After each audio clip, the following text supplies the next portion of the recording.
और आइए इस बीच सुनते हैं राहुल गांधी को। और निर्मला सीतारमण जी से पूछता हूं, जब नरेंद्र मोदी जी ने राफेल कॉन्ट्रैक्ट को रद्द करके बाईपास सर्जरी की थी और 36 हवाई जहाज का नया कॉन्ट्रैक्ट तैयार किया था, तो डिफेंस मिनिस्ट्री के सीनियर लोगों ने, एयरफोर्स के सीनियर लोगों ने नरेंद्र मोदी के इंटरफेरेंस पर ऑब्जेक्शन किया था, हां या ना? जब मैंने यह सवाल निर्मला सीतारमण से पार्लियामेंट में पूछा, उन्होंने बहुत लंबी बहाने की कहानी दी कि मेरा बैकग्राउंड मिडिल क्लास बैकग्राउंड है, ये वो है, वो भी झूठ था। मगर हां और ना का जवाब निर्मला सीतारमण ने नहीं दिया। मैं फिर से रिक्वेस्ट करता हूं निर्मला सीतारमण जी को, नरेंद्र मोदी जी को, आप मेरे इस सवाल का जवाब दीजिए।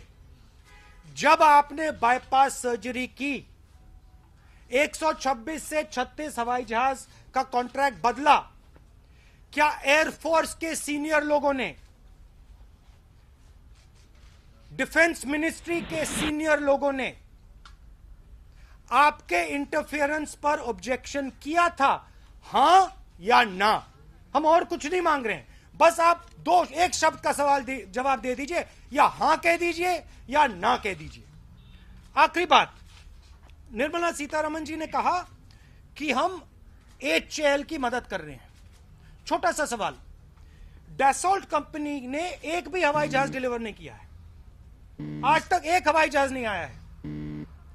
डैसोल्ट कंपनी को 20,000 करोड़ रुपए हिंदुस्तान की सरकार ने पेमेंट दे दिया है। एचएएल कंपनी हवाई जहाज डिलीवर कर गई है, हेलीकॉप्टर्स डिलीवर कर दिए हैं, और 15,700 करोड़ रुपए उनका पैसा आप उनको नहीं दे रहे हो, उनका ड्यू है।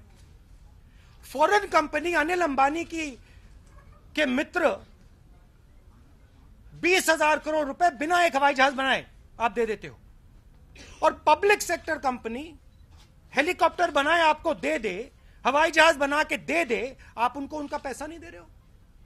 क्यों? क्या कारण है इसका भी जवाब दे दीजिए। और मेन मुद्दा यहां मैं फिर से युवाओं को बताना चाहता हूं, यह आपका पैसा है, यह अनिल अंबानी का पैसा नहीं है। और जो 2.5 घंटे का भाषण डिफेंस मिनिस्टर, उनको डिफेंस मिनिस्टर नहीं कहना चाहिए, उनको डिफेंस मिनिस्ट्री के स्पोक्समैन कहना चाहिए, नरेंद्र मोदी जी के स्पोक्समैन कहना चाहिए। जो उन्होंने 2.5 घंटा का भाषण दिया, उसमें उन्होंने 2-3 चीजें नहीं कही। सबसे पहले उन्होंने मेरा यस नो का जवाब नहीं दिया।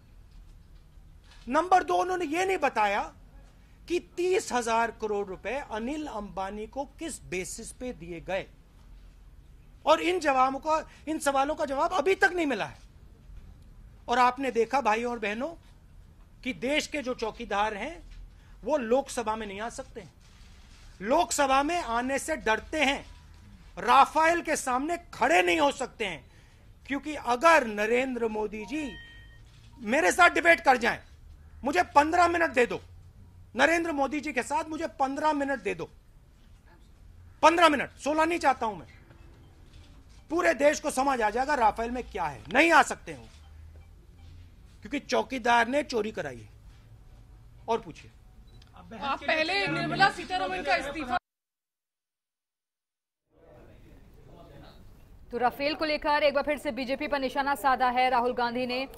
उन्होंने रक्षा मंत्री पर झूठ बोलने का आरोप लगाया, साथ ही साथ कई तरीके के सवाल दागे हैं एक बार फिर से प्रधानमंत्री मोदी पर।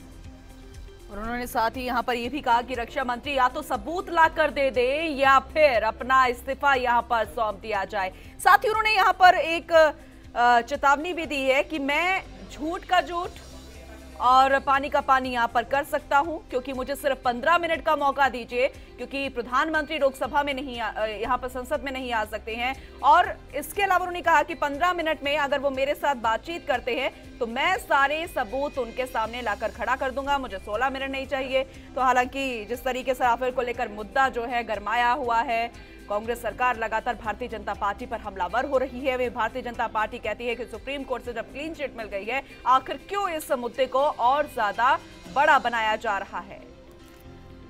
तो राहुल गांधी की बड़ी बातें अभी फिलहाल मीडिया से मुखातिब हो रहे थे दिल्ली में, और उन्होंने प्रेस कॉन्फ्रेंस कर अपनी बातों को रखा है। राफेल का कॉन्ट्रैक्ट 126 से 36 कर दिया, ये जानकारी वो दे रहे हैं। निर्मला को रक्षा मंत्रालय का प्रवक्ता आप कहिए, क्योंकि जिस तरीके से वो जानकारी दे रही हैं, राहुल गांधी ऐसा बोल रहे हैं।